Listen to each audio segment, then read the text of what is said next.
Assalamualaikum warahmatullahi wabarakatuh. Today's presentation is for my Cross-Cultural Understanding Project 2. In this presentation, there are two parts. Enjoy!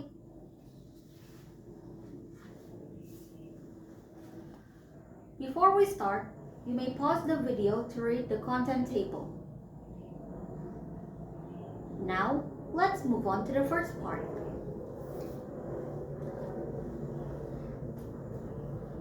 Part 1. Oral Presentation. In this part, there are two topics.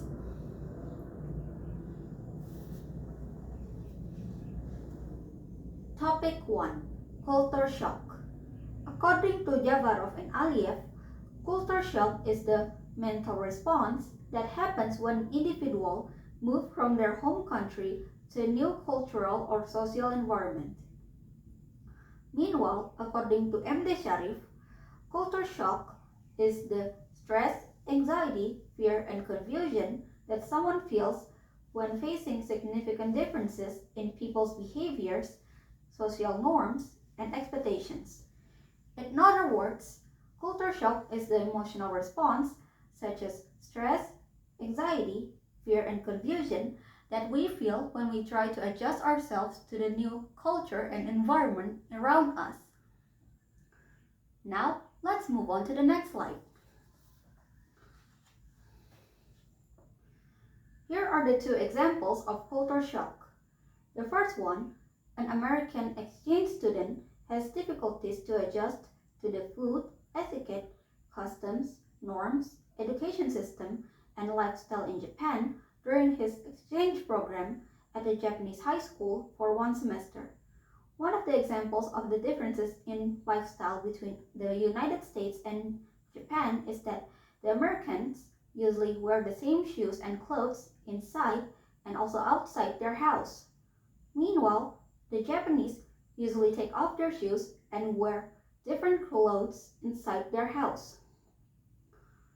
And lastly, an Indonesian man moves to Singapore for his career enthusiastically. However, he later struggles to adapt to the Singaporean lifestyle, norms, business, ethics, customs, and policy that are different from Indonesia's. One of the differences in policy between Indonesian and Singaporean government is that the citizens in Singapore are forbidden to smoke and chew gum in public.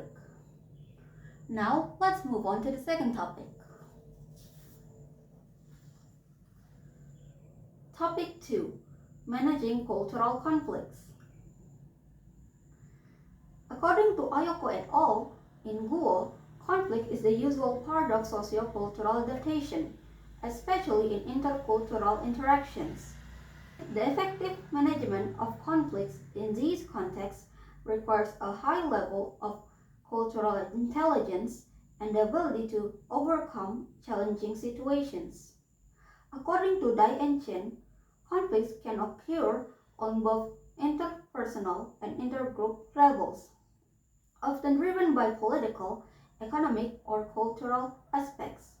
Considering the complexity of these problems, it is important for scholars in intercultural communication to explore them from various viewpoints. Now, let's move on to the next slide.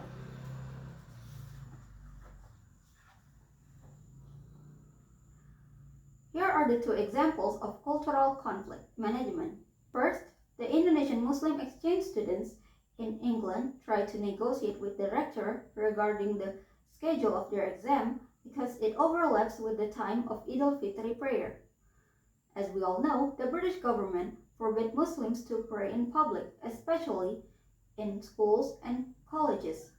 It is very important and also will be very difficult for these exchange students to negotiate with the rector regarding their exam schedule.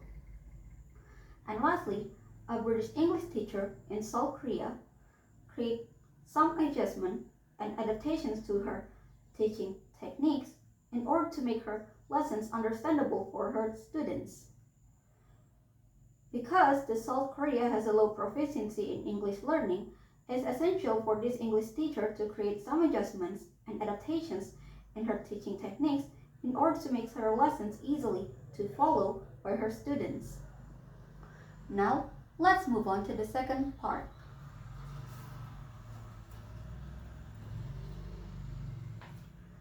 Part 2. Case Study. Case Study A. Stereotype of Chinese Indonesians.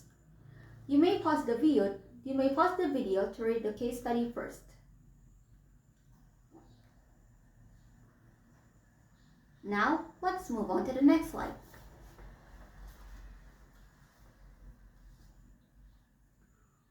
The type of stereotype presented in this case is the positive stereotype of Chinese Indonesian. According to Zop et al., positive stereotypes are the positive beliefs regarding members of social groups that indicates or bestows specific advantages, special treatment, or indications of superiority based on their group affiliation. What makes these positive stereotypes different from general cultural assumptions? According to Skane, general assumptions are shared unspoken beliefs about real-world human behavior, interpersonal relationships, and acceptable behavior that are often taken for granted by cultural members and rarely questioned, yet they significantly form their perceptions and actions. Now, let's move on to the next slide.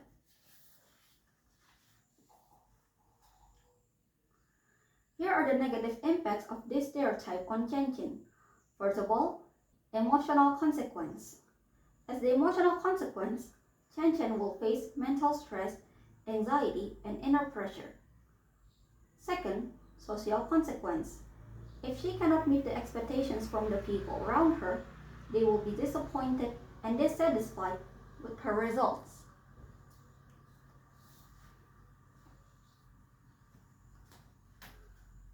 Third, academic consequence. If she cannot meet the expectation from the people around her, not only in her mathematics lessons, but also in other grades from her other subjects in school, will worsen than before due to the lack of support from her teachers that are disappointed with her mathematics results. And lastly, cultural consequence. As the cultural consequence, she will be labeled as unworthy or not a real Chinese Indonesian by the Chinese Indonesian community. Now, let's move on to the next slide. Overall, there are no positive impacts of this stereotype on Chen's life. Because, first, people will only determine her worth based on her ethnic group and not her individuality. Second, the stereotype is going to lead her to identity crisis. And lastly, the stereotype potentially creates emotions of being alienated and isolated from her ethnic group inside her. Now, let's move on to the next slide. The specific stereotype highlighted in this case is the positive stereotype of Chinese Indonesian, characterized by naturally good at mathematics, business, and likely to own shops or run commercial activities. The influences of these stereotypes on the people's perception towards Chen are: first, they set too high expectations for her abilities in mathematics, business, and future career. Second, they may consider her other skills as unnecessary or inappropriate for her. And lastly, they will look down on her for ruining the Chinese Indonesians' well-known reputation if she cannot meet their expectations. Now, let's move on to the second case study. Case Study B. Summary of Aren Fox's presentation. During the International Cultural Festival Day, Mr. Aren presents how to communicate and collaborate beyond language barriers. It is essential to understand the people's real intentions and meaning beyond their words. First of all, people have different interpretations of the same statement in the same language according to their own cultural values and meanings they grew up with. Second, the differences between communication styles between countries can lead to miscommunication, and it is essential to adjust our leadership communication system to our subordinates' communication style. Third, it is essential to understand about our own communication styles. Fourth, authors express cultural meanings through silence, symbolism, conflict, values, powers, and emotions with the themes of their works. Fifth, miscommunication and misconceptions often lead to teamwork problems in multicultural settings. Lastly, clarify, summarize, opinion, emotional check, and respectful disagreement skills will assist us in multicultural settings.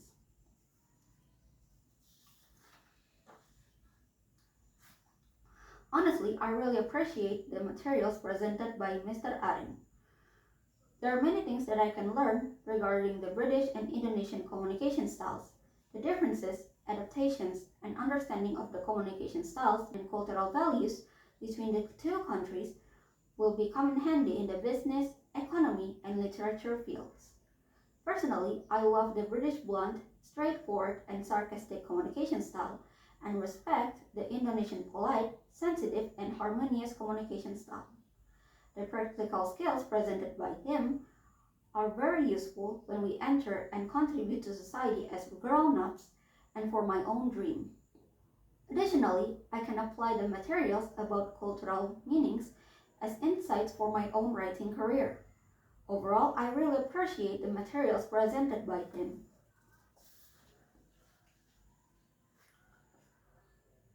To conclude, Mr. Aaron's presentation discusses the importance of understanding people's real meaning behind their words by learning about their cultural meanings, values, and communication styles. He also highlights the importance of adjusting our communication styles in business and literature, and also understanding about our own communication styles. The materials presented by him are very valuable because they are based on his real-world experience and can assist us to communicate with people from various cultural backgrounds and countries in the future.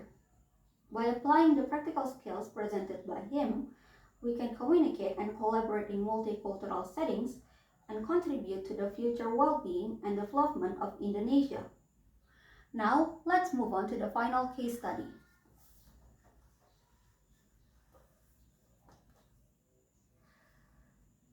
Case study C. Body language misunderstanding. You may pause the video to read the case study first.